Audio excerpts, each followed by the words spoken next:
Have you ever inherited a property as a child, or perhaps your children inherited one from a grandparent? Well, if you're thinking of selling that property, there's something very important you need to know. Selling a property that's registered in the name of a minor isn't nearly as straightforward as selling one owned by an adult. In fact, if you don't get the correct approvals first, the transfer simply can't go through. I'm Howard Shenker, Agent 7200 from Property.coza here in Hermanus, and today I'm going to explain exactly how it works. So why is it different? The law is designed to protect children. A minor can't legally make decisions about selling immovable property. So although a parent or legal guardian acts on the child's behalf, they can't simply sign the sale agreement and proceed as normal. South African law requires additional approval before the property can be sold. This requirement comes from Section 80 of the Administration of Estates Act. The purpose is simple: to make sure the child's financial interests are protected. So, who gives this approval? Well, that depends on the minor's interest in the property. If the value of the child's share is less or 250,000 Rand or less, approval can usually be granted by the Master of the High Court. However, if the value of the minor's interest is more than 250,000, the Master no longer has the authority to approve the sale. Instead, an application must be made to the High Court to obtain permission before the transaction can continue. So, what does this mean for the sellers? Well, the biggest impact is usually time.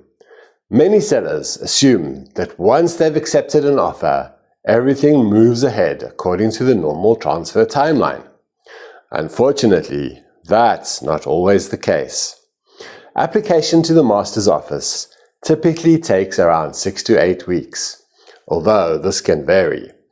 If the matter has to go through the High Court, it can take considerably longer, depending on the court's workload and the complexity of the application. So, if a property is owned by a minor, it is essential to plan ahead and allow for these additional time frames. Now, what happens to the money? Another important point is that the court or master may decide exactly how the proceeds of the sale should be handled. The money isn't simply paid over to the parents.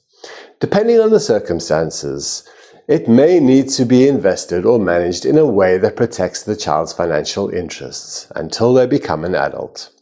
Again, the whole purpose is to safeguard the minor's inheritance or investment. So, why this matters?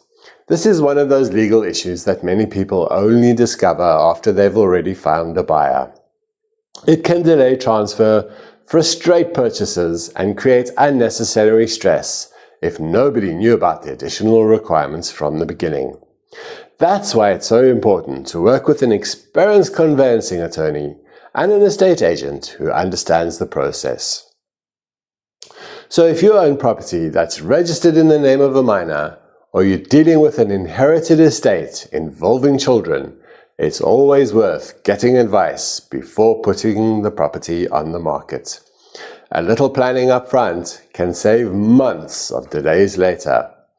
If you've got any questions about selling property in Hermanus, the Overberg, or anywhere along the Whale Coast, feel free to get in touch.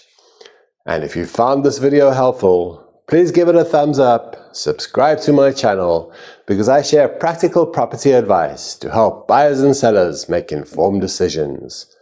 Thanks for watching, and I'll see you in the next one.